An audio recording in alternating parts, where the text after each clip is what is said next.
Hello again, everybody, and welcome to week 11 of our show on Facebook. Happy Halloween from us to you. You are watching us on either YouTube, Public Access, Channel 13, which is Wednesdays at 5:30 on Breeze Line. And it is time for the postseason. We have 9 games this week. Let's get to it. Let's get into it right now. Real quick, though, we are in our costumes for Halloween. This is Big Game James to my right. Yep, and hey, I had to go find a broadcasting job so that I can live up to my contract and still get that money. That's right. So And broadcasting job's right here. Mike doesn't want to hear about last week's show. Doesn't want to hear about next week's show. All we are caring about is Want to know, baby. Right now, we're gonna have an elite show. We're gonna be dominating the state. There is no doubt that this is going to be the best YouTube show, the best facility, the best everything, the best recruits right here. No doubt. Want to know today. And we did get here. This is Cartman for you people who are, I guess, 40 and under from the TV show South Park. Where'd my friend Better's at? Which my wife will not let me watch anymore. But anyways, this is Cartman. Hello, everybody. There you go. Yeah. Hey. I like that voice. You look like you might be able to play the line, but don't worry. I don't recruit linemen. I'm out of eligibility. And I am going as, you named it, I think I am going as an aerobics instructor from the 80s. I got to stand up dance as our director, Dan Eisberg. See my socks?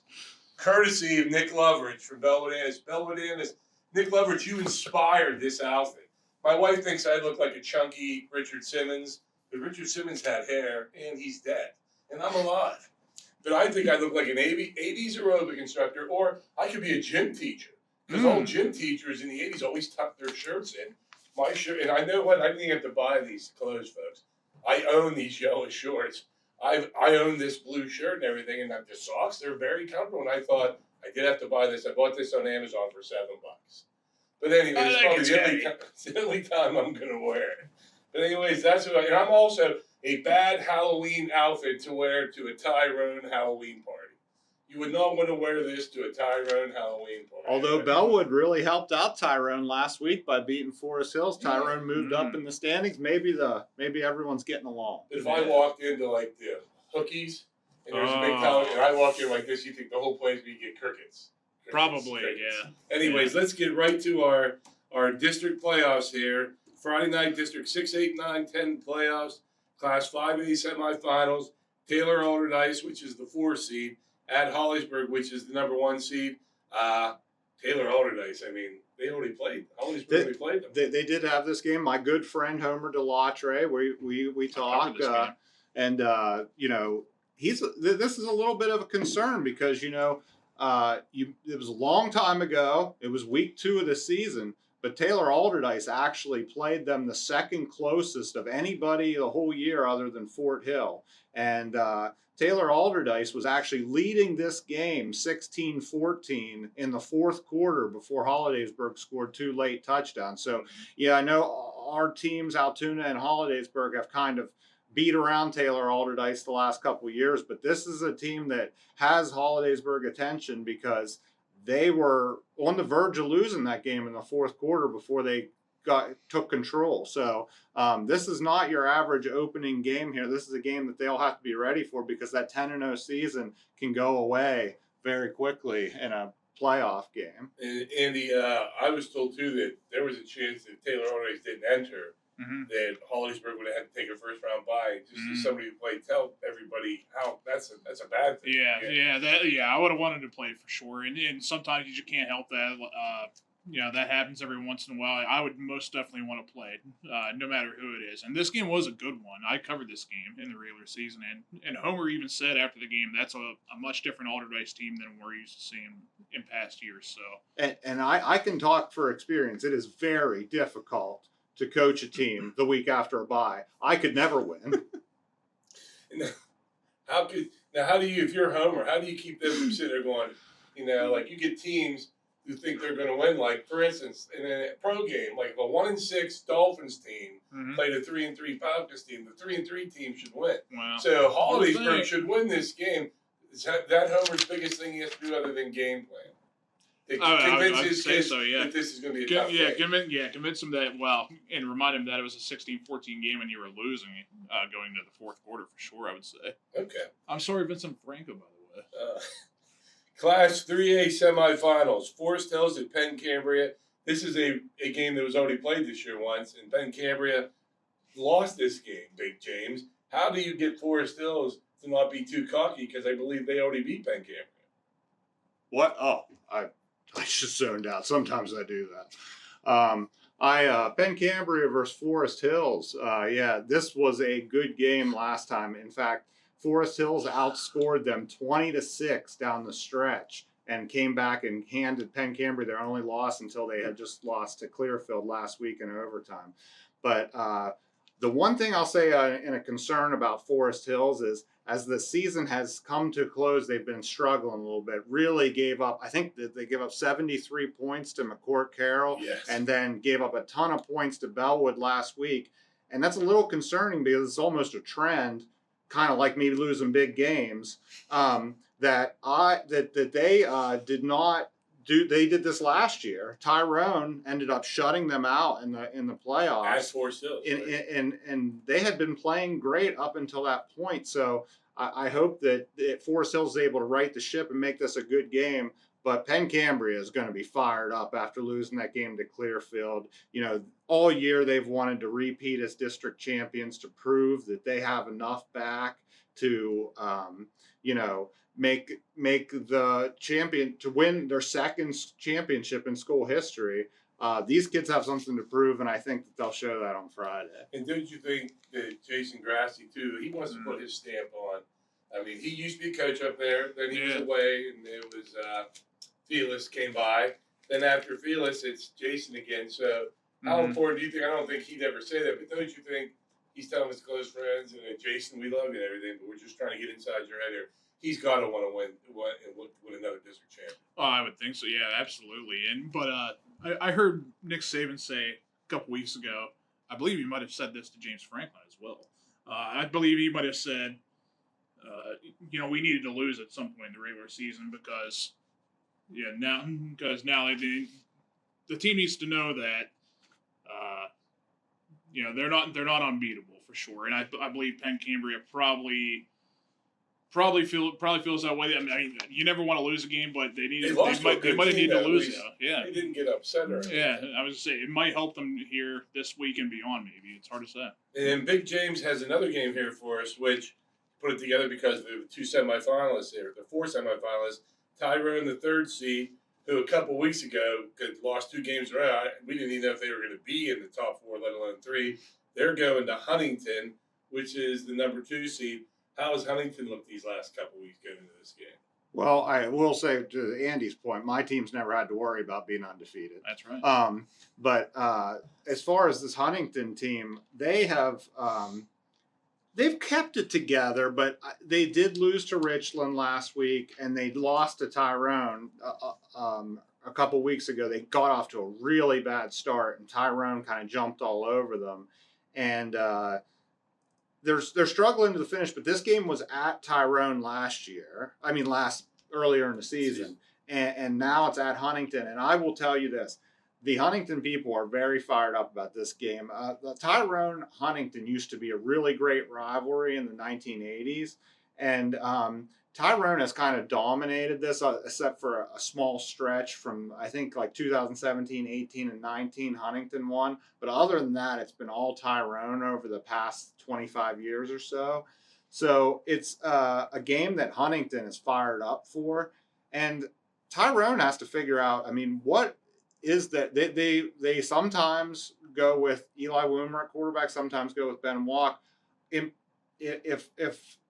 I have dealt with this in the past where I can't decide on a quarterback, and sometimes it can cause problems. So, I mean, I will say this. When Eli Woomer is a wide receiver, he is a great threat as a wide receiver. So that is probably one of the biggest reasons that you want to put Ben Walk in there, because then you give yourself a really good receiver.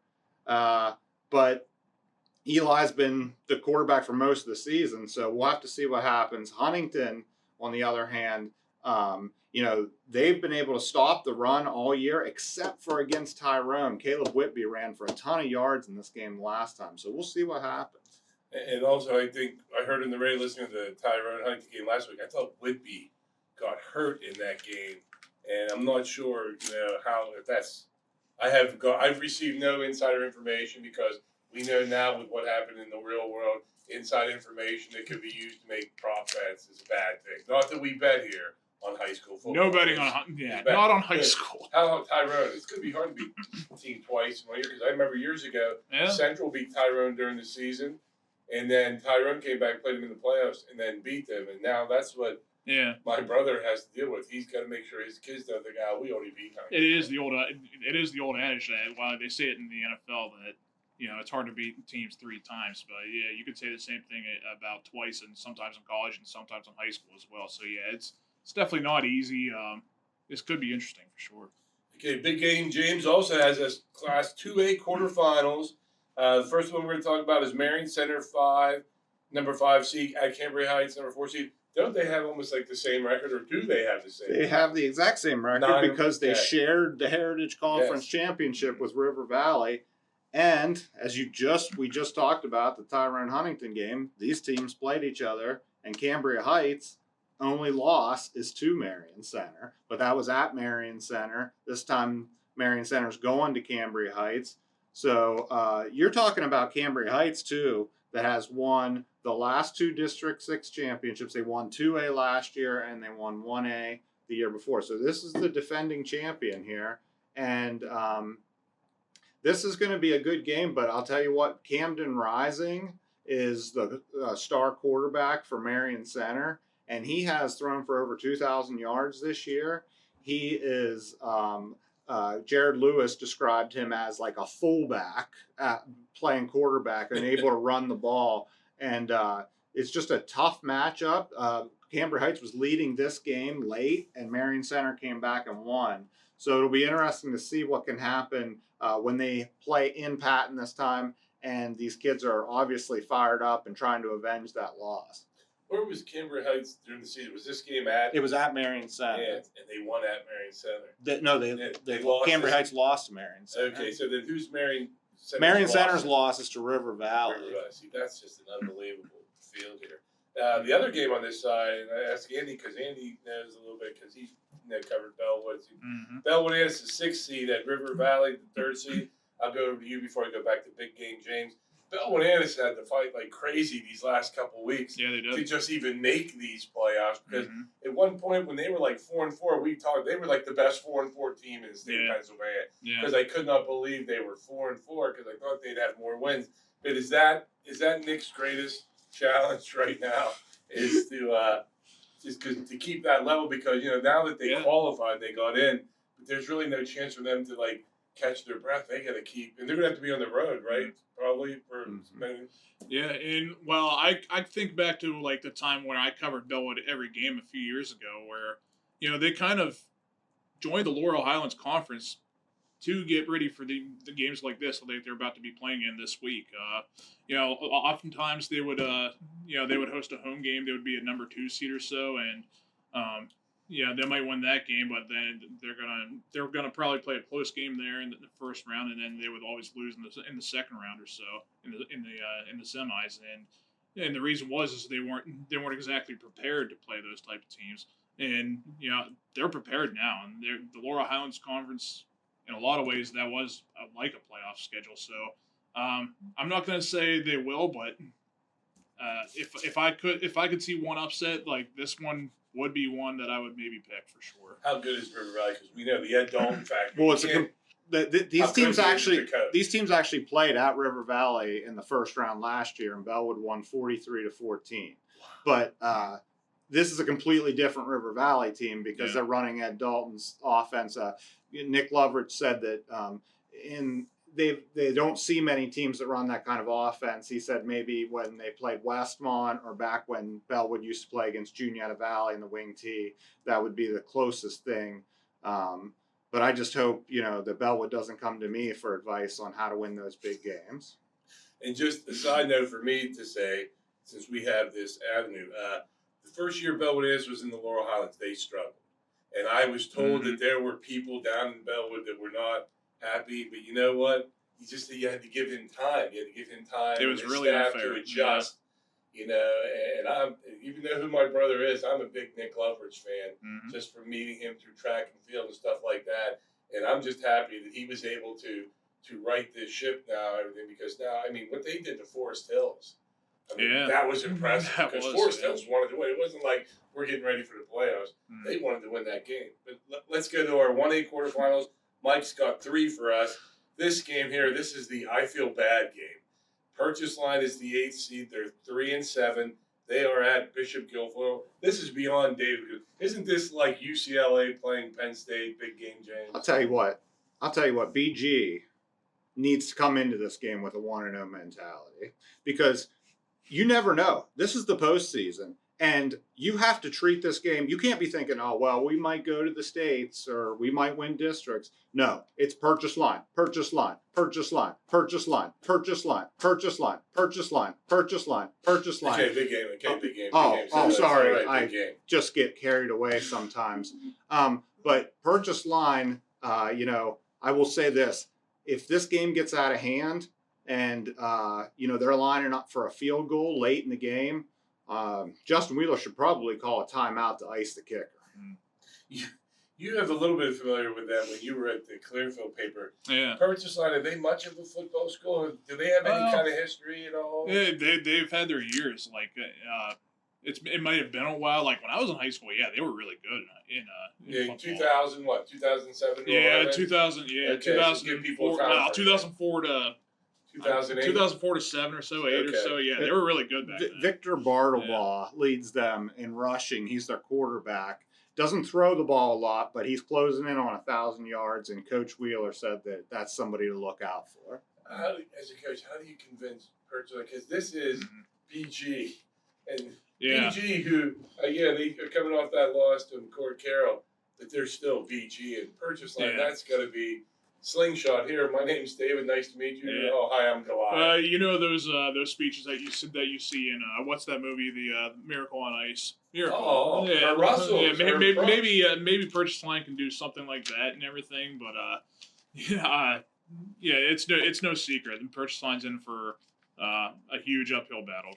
Our next game, the 6th seed Glendale at Claysburg Kimball, the number 3 seed. These two played big game, right, during the season. Remind everybody about that. Matchup. This game, when they played in the regular season, was up at Glendale. It's the complete opposite of last year. Last year, they also played twice, but the regular season game was in The regular season game was at Claysburg, and then the playoff game was at Glendale. But the one thing that's been the same is that Claysburg has won all 3 going into this matchup. And the big problem for Glendale the last time these teams played was it was 33-0 at halftime. Glendale cannot afford to fall into that kind of hole with a team like Claysburg that just has such a high-powered offense. Glendale has played really well lately, and they have been kind of in playoff mode already, trying to win to get into the playoffs the last 3 weeks. So maybe that helps them here. Let me just look at my playbook here. I think Glendale's going to have to really lean on their heavy passing game and be able to compete in this game. Did you not see Glendale here a few weeks ago? I did. I've seen both these teams. Yeah. What can they do that they might be able to? They're going to keep Mason Campagna off the field. On offense. Yeah, they've got to contain Mason Campagna, and the way to do that is to get after him. Which the way they can do that is their line. Both their lines are very good, very big, very physical. If they can give Claysburg a threat, that's the way they do it. Get after Campagna, get those big guys there. I always ask my son that because even though he's just 9th grade, I said, "Why don't you just take a linebacker and spy on those quarterbacks that run like that?" I would have done that with Nasir Collins with Mount Union. If do you have anybody though that could cover? Yeah, I don't know if anybody. And you gotta love Dan Williams, a wrestler up there at Glendale, who's a really good lineman. I do like that for sure. The last game in the 1A quarterfinals that Mike has, that big game James has for us. Northern Cambria, the number 7 seed, at Juniata Valley, the number 2 seed. And I always like to point out they lost that first game of the year to Newport, and then they've gone on a roll. Mike probably knows the record off the top of that, but I think they've only lost once since since back in August 23rd, which seems like a lifetime ago here in the last week of October. But how good is Northern Cambria? What do we know about that? Well, Northern Cambria has had an up and down season. They've been competitive with some of the top teams, but they haven't really beaten any top teams. I will say this.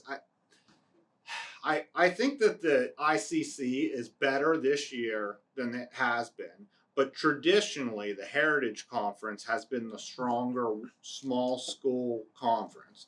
So sometimes the Heritage teams, even when they don't come into the games with a great record, are competitive with the ICC teams. So, it'll be tough for Juniata Valley to, I think, really just like blow Northern Cambria away. I don't think we're going to see that, and we've been seeing that from Juniata Valley lately. I mean, I got to give them credit. I saw Mike Boydum picked Winber to beat Juniata Valley. That was a terrible pick. I mean, he's never supported great coaches like myself. So, I mean, I don't, it's not surprising.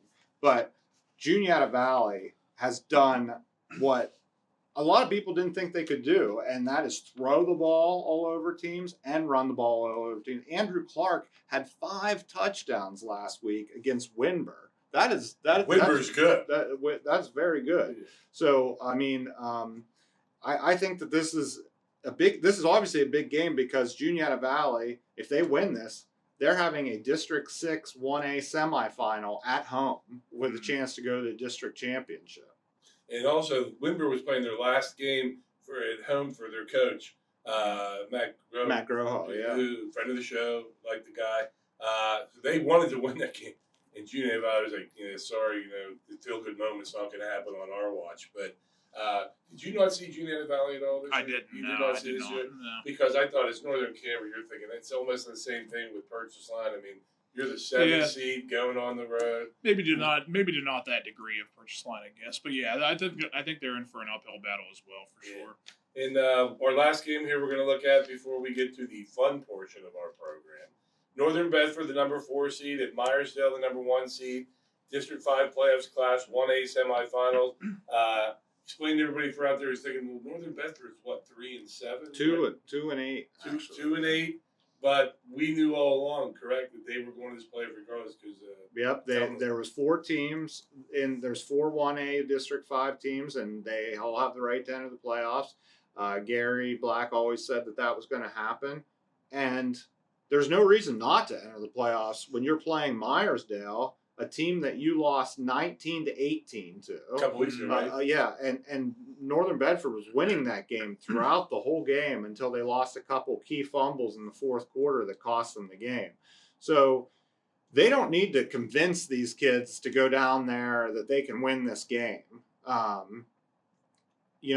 As long as they go in with that same mentality that they had when they played them here, this game could go either way. And then you win this game, and you play either Conemaugh Township or Winber. Northern Bedford's already beaten Winber, so I mean, this is the most live 2 and 8 team in the playoffs that I've probably that I've seen in this area. And they've played well down the stretch. And anybody who's read the Elton Mirror, which you should every day, but every week Gary's thing was, we just want to get better next game. We just want to get better next game.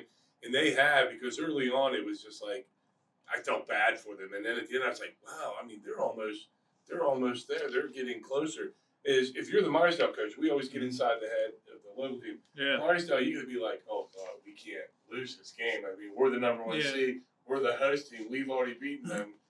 I don't know who. You probably know Myersdale's coach's name off the top of your head. Ryan Davidson. There you go. The guy knows his stuff. Even though he's a college football coach, keeps his finger on the pulse of high school football. Hey, we got to recruit this. We got to dominate the state. But anyways, I got to think that's his toughest job. Like, hey, forget about that 1-point win a couple weeks ago. And so I think you have to realize that, hey, it was only a 1-point win for Myersdale, so it's like there's no taking this team lightly. I don't care if they are 2 and 8 for sure. So and all those youngsters on that Northern Bedford team who are underclassmen will be back next year. Yeah. Because I also think that's one of the reasons why McCord Carroll was so good this year. They only had 2 seniors last year. All those kids were back this year.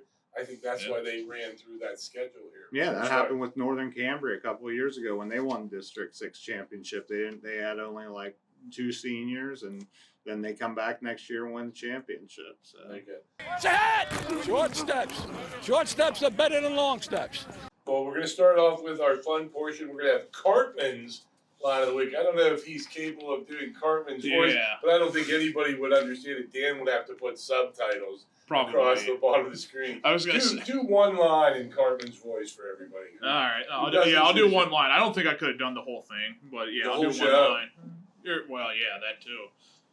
Clearfield, you guys are my line of the week. Congratulations. There you go. I mean, where else can you see that in America on television except right here? Cartman doing high school sports. If you did not understand that, Clearfield is my line of the week. Now, I usually like to stick to more local teams, but at some point, where he's from. And Miles is a friend too. Yeah. Miles Carrigan is their coach is one of my friends, but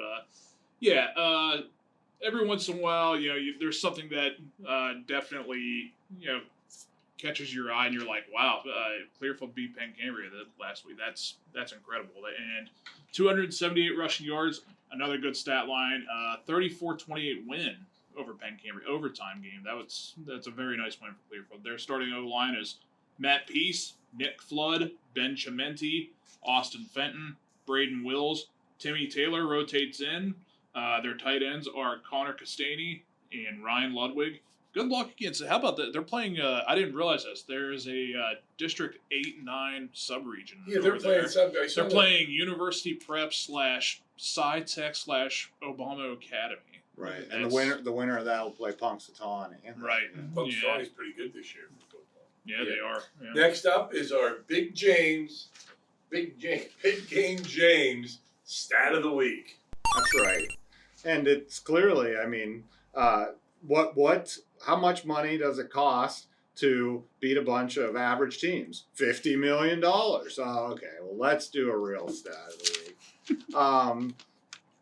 Out of the 13 playoff games in the Mears region, that appear on our skinny in Thursday's newspaper, 7 of those games are rematches from earlier this year. So that's kind of a neat thing. We'll see if the same teams win or someone else wins this time around. And I'm hoping there, because of the math that was involved with that our creator of there will come up with a calculator sound, like a ching ching, like a cash register or something like that. I wanna know what's the name of the game. At the end here now, finally, we're going to do, Dan has on here, Big Game James has on here, gym teachers, cool name title.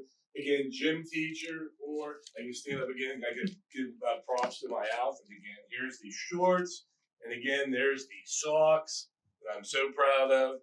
So we're going to pick 2 names, and these names kind of jumped out at me. We have a Chestnut Ridge and a Phillipsburg Osceola kid. From Phillipsburg Osceola, freshman, offensive lineman, defensive lineman, Jackson Marlowe. I love any first name that's a last name. Jackson Marlowe. And then from Chestnut Ridge, this kid's a sophomore. This kid's kind of like, if he ever becomes a detective or a novelist, Jack April. Guard, linebacker. Do not make a pun about the calendar. So he may be on this list. Oh, this whatever. That's a good one. This is where Dan can play. You know what? I'm going back to Carbon. Screw you guys. I'm going home. Anyways, Jack April. I give Jack some props here, where Cartman just walks off the stage. Screw you guys. That's going to do us. Big Game James going to make it rain. This is how much Dan Eisenberg has made over the course of his 5 years producing the show. This is what's scary. This is Mike's check for the week. He actually turned it into ones and everything just to entertain you folks. But that's going to do it. I got to take this headband off because the blood has stopped rushing to the tip of my head. It's so tight. Want to know. All these playoff teams want to know. Next week it'll be week 12. Who will be left? Will we even have a show? next week will we be taken off the air because of our content. That's going to do it for Cartman, who's walked off the stage, for Dan Eisenberg, who's glad he's not on stage, for Big Game James. I'm Scott, the gym teacher / aerobics instructor, saying goodbye, everybody. See you next week.